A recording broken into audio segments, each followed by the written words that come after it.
भाग रहे हैं, पीछे पलट के बार बार देख रहे हैं। वो एंटिटी जो कोई भी थी, इंसान तो नहीं था। वो जैसा भी भूत था, पिशाच था, राक्षस था, बिना सिर धड़ वाला, बिना सर वाला, इनके पीछे दौड़ रहा था। नए साल की आपको और आपके परिवार को हार्दिक शुभकामनाएं दोस्तों। मैं भगवान से प्रार्थना करूंगा कि आप जीवन में जो कुछ भी प्राप्त करना चाहते हैं, इस साल वो सब कुछ आपको मिले। अब बढ़ते हैं कहानी की तरफ। आज की कहानी जितनी ज़्यादा खौफनाक है ना, उससे भी कई गुना ज़्यादा हैरान कर देने वाली है। जैसा कि मैं हमेशा कहता हूँ वैसा नहीं, आज एक्चुअल में कुछ अलग है। कहानी में आगे बढ़ने से पहले आप लोगों को छोटा सा कुछ बताना चाहता हूँ। सप्त चिरंजीवी, बहुत सारे लोग अष्ट चिरंजीवी भी मानते हैं। माना जाता है कि वो आज भी दुनिया में जीवित हैं और भगवान कल्कि का इंतज़ार कर रहे हैं कि एक बार भगवान फिर से अवतरित हों, अपना 10वां अवतार लेके कल्कि रूप में आए, हम सब मिलके उनके साथ इस दुनिया से एक बुरे युग का अंत करें और नए युग की स्थापना करें। और इन्हीं सप्त अष्ट चिरंजीवी में कई बार अश्वत्थामा जी को देखे जाने की बात दुनिया के सामने आती रही है। मैंने भी काफी सारे वीडियो बनाया हूँ, लेकिन ऐसा क्यों? अश्वत्थामा ही सबके सामने क्यों आते हैं? कोई और भी हैं जिनके कई बार देखे जाने की खबर दुनिया के सामने आती है, लेकिन इतनी ज्यादा आगे नहीं बढ़ पाती है। इसलिए मैंने सोचा कि सन 2003 में गुजरात के एक छोटे से गांव में घटी हुई एक ऐसी हैरान कर देने वाली घटना के बारे में आपको बताऊं, जिस सुनकर आप लोगों को मजा आ जाए। चलिए कहानी की तरफ बढ़ते हैं। आज से 20 साल पहले चलते हैं। अहमदाबाद में 2 भाई रहा करते थे। बड़े वाले का नाम था विजय भाई और छोटे वाले का नाम था संजय भाई। ऐसा था कि ये लोग प्रॉपरली अहमदाबाद के रहने वाले नहीं थे। कुछ साल पहले अपने गांव से निकलकर अहमदाबाद में शिफ्ट हो गए थे। दोनों की शादी हो चुकी थी और अपनी पत्नियों के साथ अच्छी खासी जिंदगी यहाँ पर काट रहे थे। गांव में उनके माता पिता थे। ये लोग शहर में इसलिए शिफ्ट हो गए थे क्योंकि ऐसा था कि इनको अपने बच्चों का भी आगे चल के फैमिली भी बढ़ानी थी, तो उनका भी फ्यूचर देखना था। अहमदाबाद एक बहुत बड़ा शहर है और ये लोग एक छोटे गांव से बिलोंग करते थे। गांव में जब कभी भी कुछ भी कार्यक्रम होता था, इनके माता पिता वहाँ पे रहते थे, उनको किसी भी चीज़ की ज़रूरत पड़ती थी तो दोनों भाई में से कोई एक हमेशा वहाँ पर पहुँच जाया करता था। और जब कोई बड़ी चीज़ होती थी तो ऑब्वियसली दोनों पहुँचते थे, और कई बार अपनी पत्नियों को लेकर भी। 2003 की एक सर्द रात थी। उसी रात को इनको फोन आता है कि गांव में इनके घर पर इनके जो पिताजी हैं, उनकी इच्छा हुई है कि वो राम कथा करवाएं। इन्होंने बोले कि ठीक है करवाइए। कब करवा रहे हैं? पिताजी ने बोले कि हमको राम कथा अगले हफ्ते करानी है, तुम लोग सब लोग आ जाना। तो विजय भाई नहीं बोले ठीक है आप टेंशन मत लो, हम लोग पक्का आ जाएंगे। अब भाई गाँव में अपने खुद के घर में इतनी बड़ी राम कथा कराई जाने वाली है जिसमें काफी सारे लोग आने वाले हैं, तो इनका फर्ज तो बनता है ना कि मदद करवाएं अपने बूढ़े माता पिता की।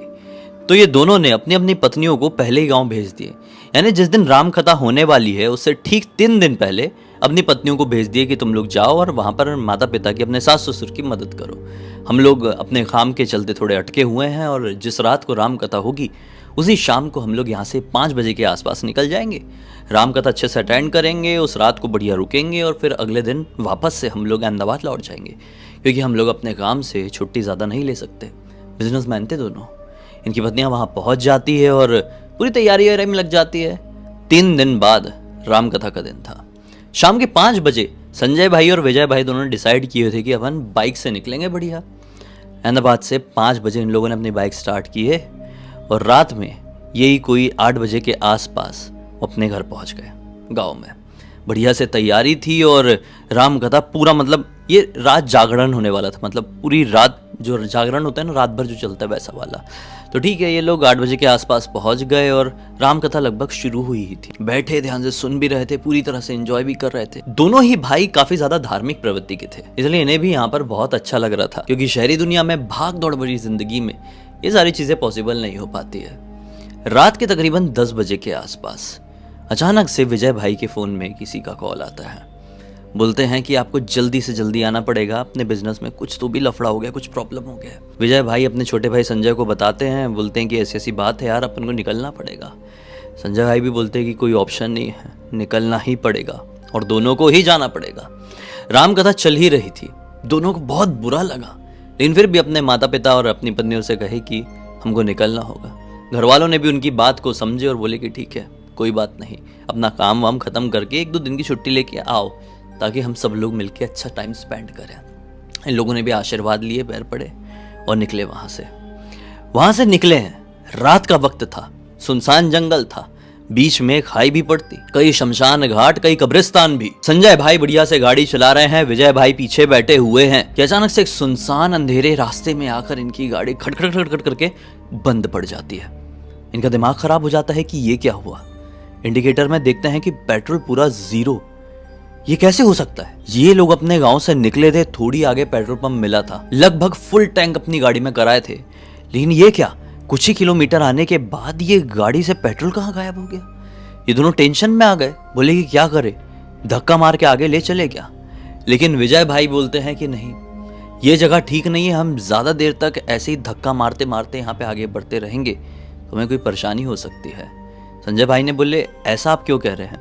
विजय भाई बताते हैं कि मैं इस जगह के बारे में बचपन से सुनते आ रहा हूँ और तूने भी तो सुना है, कैसे भूल सकता है। यहाँ से थोड़ी ही आगे एक शमशान घाट है जो कि बहुत ज्यादा पुराना है। रात होने के बाद किसी भी आम इंसान की इतनी आसानी से हिम्मत नहीं हो पाती है कि शमशान घाट के सामने से निकल जाए, वो भी इतना आराम से। अगर हम लोग जाते हैं तो पक्का हो सकता है कि हमें कुछ ऐसा दिखाई दे जिसे हम जिंदगी भर ना भूल पाए। पता अभी चलना है क्या? संजय भाई बोलते नहीं, बिल्कुल नहीं जाना है। एक काम करते हैं, हम यहीं पर रुकते हैं और किसी से लिफ्ट मांगते हैं, कोई बड़ी गाड़ी वगैरह निकल रही होगी तो। ये लोग अपनी बाइक का मेन स्टैंड लगाए और बैठ गए, इंतजार करने लगे कि कोई तो आए कोई तो आए। लेकिन एक दो गाड़ी निकलती भी, उनसे लिफ्ट मांगते तो कोई भी इंसान गाड़ी रोकता नहीं, क्योंकि जैसा मैंने आपको बताया ये जगह बदनाम थी। यहाँ पर कोई भी किसी को लिफ्ट देने का ये लफड़ा, ये जोखिम नहीं उठा सकता था। बैठे रहे, हताश हो गए। रात के 1:45 बज गए। अब क्या करें, पूरी रात तो बैठ नहीं सकते। यहाँ से गाड़ियाँ भी बहुत कम जाती है और ये गांव सीधे अहमदाबाद को कनेक्ट होता है, और गांव का इतना कौन है जो ऐसे डायरेक्टली अहमदाबाद जा रहा हो। कोई होते हैं जो तेज़ी से निकल जाते हैं। यहाँ से कोई नॉर्मल इंसान आराम से जाता हुआ तो हमको नहीं मिलेगा। एक काम करते हैं, गाड़ी को अब घसीटते घसीटते आगे की तरफ ले चलते हैं। थोड़ी ही आगे कुछ किलोमीटर बाद एक गाँव आएगा, वहाँ पर हम किसी से मदद मांगेंगे कि पेट्रोल वगैरह की मदद हो जाए।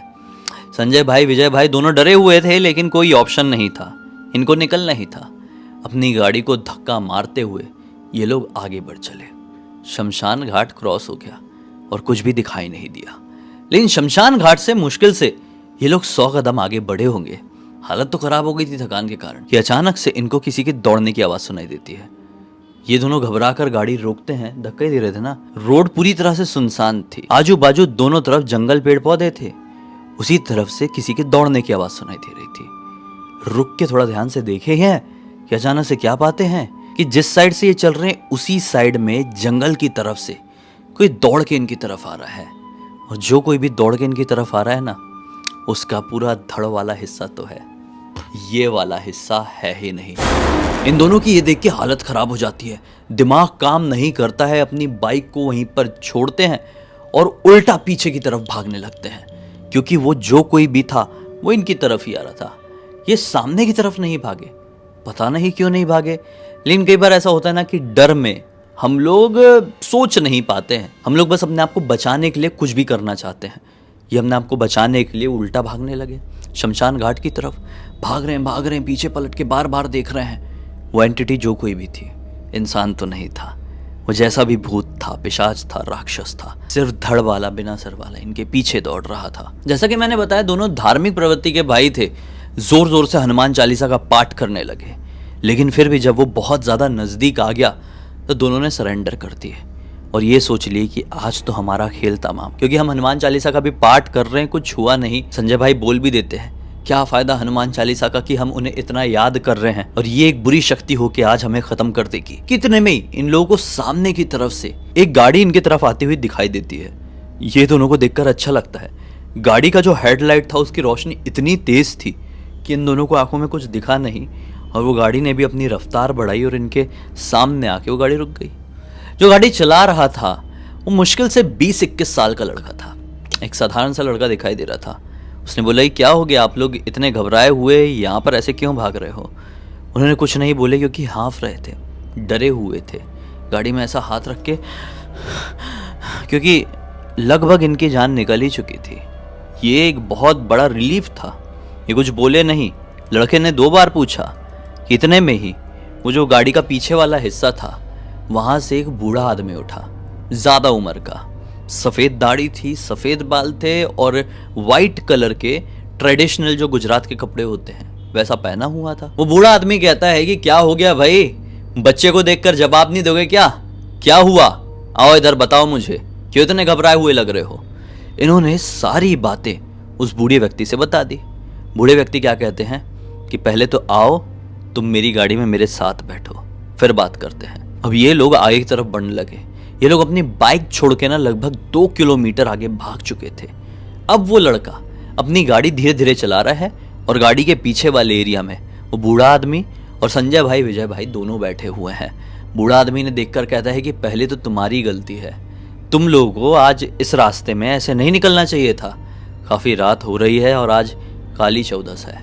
कहा जाता है कि आज बुरी शक्तियों की ताकतें थोड़ी बढ़ जाती है। विजय भाई कहते हैं कि जी हाँ, हम जानते थे। तो फिर जानते थे तो ऐसी गलती क्यों कर दिए? मूर्ख हो गए हो क्या? विजय भाई बोलते हैं कि नहीं, थोड़ा काम के चलते हमें लौटना पड़ा, हम तो खुद इस रास्ते से कभी लौटते नहीं, वो भी आज की रात। बूढ़े व्यक्ति स्माइल करते हैं, बोलते चलो पहले तुम्हारी गाड़ी उठाते हैं। ये बोलते हैं नहीं नहीं, हमें गाड़ी के लिए रुकना ही नहीं है, आप सीधे सीधे ले चलिए। अगर आप अहमदाबाद तरफ जा रहे हैं तो हमें वहाँ पे ही उतारिए, हमें बहुत घबराहट हो रही है। बूढ़े व्यक्ति बोलते अरे चिंता क्यों कर रहे हो, ऐसे 50 तरह के भूत प्रेत मैं अपनी जिंदगी में देख चुका हूँ, ये क्या है? ये कुछ भी नहीं है, मेरा कोई कुछ नहीं बिगाड़ पाएगा, तो मेरे साथ हो ना, टेंशन फ्री रहो। जब बूढ़े व्यक्ति इतने थोड़ा स्ट्रांग वे में इनको बोलते हैं तो इनको भी लगता है कि नहीं ठीक ही है। अब ऐसी बात करते करते वो गाड़ी वाला पॉइंट आ जाता है। वो गाड़ी इनकी गिरी हुई थी। जो ये टेम्पो चला रहा था वो लड़का अपनी टेम्पो रोकता है और वो दोनों नीचे उतरने से डरने लगते हैं कि कहीं वो अजीब व गरीब भूत फिर से दौड़ते हुए इन्हें ना दिखाई दे। लेकिन बूढ़े व्यक्ति कहते हैं कि चिंता मत करो, जाओ अपनी गाड़ी उठाओ और टेम्पो के पीछे रखते हैं और आगे बढ़ते हैं। कब तक यहाँ पर खड़े रहेंगे, वरना वो भूत अपने किसी साथी को ले आया तो फिर से तुम्हारी खटिया खड़ी हो जाएगी। दोनों कहते हैं कि हाँ हम उठाते हैं गाड़ी। दोनों ने अपनी गाड़ी उठाया और इनकी टेम्पो में चढ़ा दी है और अब वो सामने बैठा हुआ ड्राइवर लड़का इनकी टेम्पो आगे की तरफ बढ़ाने लगा। बूढ़े व्यक्ति कहते हैं कि थोड़ी ही आगे एक पेट्रोल पंप मिल जाएगा, वहां पे तुम अपनी गाड़ी में पेट्रोल भरा लो और फिर आगे निकल जाना। हम उस तरफ नहीं जा रहे हैं, हम अहमदाबाद की तरफ नहीं जा रहे हैं, हम पहले ही कहीं दूसरी तरफ मुड़ जाएंगे। दोनों खुश हो जाते हैं। ये जगह क्रॉस हो गई, इनके मन में एक बहुत रिलीफ आया। भगवान जैसे ये बूढ़ा व्यक्ति और ये जो टेम्पो वाला लड़का था यहाँ पर पहुंच गया, नहीं तो इनकी जान निकल गई होती। अब विजय भाई सोचते हैं कि एक बार इनसे नाम तो पूछ लिया जाए कि इतने भले व्यक्ति कौन है ये। विजय भाई कहते हैं कि दादाजी आपका बहुत बहुत शुक्रिया, आपका नाम क्या है, आप बता सकते हैं? बूढ़े व्यक्ति कहते हैं कि मेरा नाम विभीषण है। ये दोनों शॉक हो जाते हैं, विभीषण? बूढ़े व्यक्ति कहते हैं हाँ, क्यों? संजय भाई बोलते हैं कि नहीं, हम हैरान इसलिए हो रहे हैं कि विभीषण नाम कोई किसी का कैसे रख सकता है आज के ज़माने में। बूढ़े व्यक्ति कहते हैं कि मैं तुमको आज के ज़माने का लगता हूँ क्या? तुम लोग मेरे बच्चों की उम्र के हो, तो फिर मैं आज के ज़माने का कैसा हुआ? ये दोनों कहते हैं कि नहीं नहीं, वो तो ठीक है, आप हमारे पिताजी की ही उम्र के हैं, लेकिन विभीषण नाम तो कोई किसी का नहीं रखता है ना। बोलते हैं कि क्या बुराई है विभीषण नाम में? विजय भाई बोलते हैं कि बुराई मतलब उन्होंने अपने भाई को धोखा दिया था, एक बहुत बड़ा धोखा। तो फिर कोई कैसे अपने घर पे किसी का नाम विभीषण रख सकता है? और ये कहावत तो विभीषण के ऊपर ही बनी हुई है, घर का भेदी लंका ढाए। और विभीषण ने पूरी लंका ढहवा दिया तो नॉर्मल घर क्या है? इसलिए हमें थोड़ा अजीब लगा। बूढ़े व्यक्ति स्माइल करते हैं, कहते हैं कि तुम क्या समझोगे लंका कैसे ढही थी, वो विभीषण ऐसे क्यों थे? ये उनका कहना ही हुआ कि पेट्रोल पंप आ गया। टेम्पो वाले ने टेम्पो रोका और बूढ़े व्यक्ति ने बोले अब जाओ पेट्रोल भरा लो, हमको भी देरी हो रही है, हमको भी अपने घर की तरफ निकलना है। दोनों खुश हुए, अपनी गाड़ी को इस टेम्पो से अनलोड किए और पेट्रोल पंप की तरफ बढ़ते बढ़ते ये कहते हैं कि आप थोड़ा यहीं पर रुकिए दादाजी, हम थोड़ा पेट्रोल भरा लेते हैं, फिर आपसे बात करते हैं। दोनों ने मन में सोचे हुए थे कि इनकी थोड़ी से पैसों से मदद कर देंगे, क्योंकि इतनी ज़्यादा हेल्प की है इन्होंने, आखिर इनकी टेम्पो में बैठ के आए, गाड़ी लोड करवाए, तो थोड़े पैसे देने के बारे में इन्होंने सोचे थे। दादाजी ने भी कहे कि ठीक है, तुम लोग जाओ पेट्रोल भराओ, हम लोग यहीं पर रुके हुए हैं। ये लोग अपनी गाड़ी लेके 2 कदम आगे बढ़े हैं कि पीछे पलटकर देखे तो पीछे वो टेम्पो नहीं, टेम्पो गायब, वो बूढ़ा व्यक्ति गायब, वो टेम्पो चालक गायब। दोनों का दिमाग फिर गया कि अरे अभी तो अपनी गाड़ी उतारे हैं, 2 कदम पेट्रोल पंप की तरफ बढ़े हैं और पीछे पलट के देखे हैं कि गायब, ये कैसे हो सकता है? दोनों को समझ में नहीं आता। अपनी गाड़ी वहीं पर लगाते स्टैंड में और थोड़ी आगे आके इधर उधर दूर दूर तक देखने लगते हैं। सीधी सीधी रोड थी, ओपन थी और अब तो यहाँ पर स्ट्रीट लाइट भी थी अच्छी खासी। कहीं कुछ दिखाई नहीं दे रहा था। ये टेम्पो था, कोई रॉकेट नहीं था जो ऐसे 2 सेकंड में गायब हो जाए। ये दोनों कुछ समझ नहीं पाते हैं। उधर देख ही रहे थे कि पीछे से आवाज़ आती है, क्या हुआ भाई, पेट्रोल भराना है क्या, लाओ ना फिर। ये पेट्रोल पंप वाले ने आवाज़ लगाया। ये लोग नहीं बोले कि हाँ हाँ हमको भराना है। ये बोलकर पेट्रोल पंप की तरफ ले गए और अपना पेट्रोल भराए हैं। और अब गाड़ी स्टार्ट करके ये लोग इस पॉइंट में पहुंचे और फिर रोक के देखने लगे कि वो गए तो गए कहाँ। संजय भाई बोलते हैं कि हो सकता है वो आगे की तरफ निकल गए होंगे। इन्होंने अपनी गाड़ी तेज़ी से आगे की तरफ निकाले। एक टेम्पो इतनी तेज़ नहीं चल सकती, लेकिन अहमदाबाद आ गया और लिटरली कोई भी टेम्पो इनको पूरे रास्ते में दिखाई नहीं दी। एक और चीज़ इन्होंने नोटिस की है कि रास्ते में कोई भी दूसरा ऐसा कट या मोड़ नहीं था जो अहमदाबाद के अलावा कहीं और पहुंचाता। ये दोनों अपने घर पे आके सोचते रह गए कि ये क्या हुआ क्या नहीं। अगला दिन निकला, इन्होंने अपना काम वाम कराया बिजनेस का और फिर फाइनली डिसाइड किया कि हम लोग 2 दिन की छुट्टी लेंगे। ये लोग 2 दिन की छुट्टी लेने के बाद फिर से अपने गाँव गए और अपनी माता पिता से ये पूरी बात बताए। तो इनके पिताजी जैसे ये बात सुनते हैं हंसने लगते हैं, बोलते हैं अरे तुम लोग इतना भी नहीं समझे, तुम्हारी मदद करने के लिए स्वयं हनुमान जी और विभीषण जी आए थे। इन दोनों ने बोले कि मतलब ये कैसे आप बोल सकते हैं। पिताजी बोलते हैं अरे क्या कैसे बोल सकता हूँ, जरा सोचो ना तुम्हारे साथ उस रात को क्या हुआ। राम कथा के पाठ से तुम लोग निकले थे, हनुमान चालीसा लगातार पढ़ रहे थे, ये भी कह दिए थे कि हनुमान चालीसा पढ़ने के बाद भी कोई फायदा नहीं हुआ, एक बुरी शक्ति हमको खत्म कर देगी। तो तुम ऐसे सोच भी कैसे सकते हो। ऐसी सिचुएशन में हनुमान जी तुम्हारी मदद करने के लिए नहीं आएंगे। हनुमान जी आए, वो टेम्पो चालक स्वयं हनुमान जी थे और पीछे बैठा हुआ बूढ़ा व्यक्ति, उसने तो अपना नाम तुमको साफ साफ बता दिया था यार, फिर भी नहीं तुम समझ पाए। तब इनके दिमाग के पुर्जे खुले कि अरे हाँ यार। खैर ये वाली रात हुई, संजय भाई, विजय भाई और घर के सारे लोग सोए साए खाना पीना खा के। और रात में विजय भाई को एक सपना दिखाई दिया और उसमें वही टेम्पो चालक लड़का आया। और सपने में देख रहे हैं कि वो टेम्पो चालक लड़का इनके घर पर आया हुआ है, गाँव वाले घर पे, और आके घर के जो बाहर वाला हॉल होता है वहाँ पर बैठा हुआ है। पानी मांगा, इन्होंने पानी दिए। पानी पीते पीते वो लड़का कह रहा है कि क्यों भाई विजय, तूने ही तो मुझे इतने दिल से याद किया था और जब मैं तेरे सामने आ गया तो तू मुझे पहचान नहीं पाया। ये जैसे ही विजय भाई ने सपने में सुने हैं, डर कर उठे। ये क्या था, उठे जैसे पलट के देखे तो बाजू वाले बिस्तर में दूसरे पलंग में संजय भाई भी उठ के विजय भाई को देख रहे थे। दोनों ने एक दूसरे को देखे और बाहर की तरफ बढ़े। विजय भाई, संजय भाई दोनों ने ये बात डिस्कस किए। दोनों को सेम सपना आया था, सेम। दोनों के गूज़बम्स खड़े हो गए जैसे कि मेरे अभी हुए थे। इस पूरी घटना की जानकारी अगले दिन फिर से दोनों भाइयों ने अपने पूरे परिवार वालों को दिए और परिवार वाले भी भाव विभोर हो गए कि किस प्रकार से स्वयं बजरंगबली और विभीषण जी हमारे बच्चों की रक्षा करने के लिए आ गए। फिर विजय भाई ने कुछ समय बाद, इनका बेटा जब बड़ा हो गया, तीर्थ को ये पूरी कहानी सुनाए और तीर्थ ने ये कहानी हमें इंस्टाग्राम पर लिख कर भेजा। बोला कि सर पूरी दुनिया को बताइए कि ऐसा चमत्कार हमारे परिवार के साथ हो चुका है। मैं लेकर आ गया। उम्मीद करता हूँ दोस्तों आज की इस कहानी के जरिए आप लोगों को एक बहुत अच्छी सीख और एक अलग ही मनोरंजन मिला होगा। तब तक इस वीडियो को देख लिए हैं तो लाइक ज़रूर कर देना, चैनल को सब्सक्राइब करके बेल आइकन दबा के ऑल के ऑप्शन में क्लिक करना, क्योंकि इसी तरह के हैरान कर देने वाले खौफनाक वीडियोस डेली आप लोगों के सामने लेके आता रहता हूँ। इंस्टाग्राम के लिंक इस वीडियो के डिस्क्रिप्शन बॉक्स मिल जाए, क्लिक करके डायरेक्टली वहाँ पर पहुँच जाना। और इसी तरह की कोई भी कहानी, टॉपिक या जानकारी आप लोग के पास भी है तो लिख भेजना। हो सकता है हमारा अगला वीडियो कल आपके हिसाब से ही बन रहा हो। चलिए कल फिर से मिलते हैं, तब तक के लिए बहुत बहुत धन्यवाद। आपका दिन शुभ हो। जय श्री राम।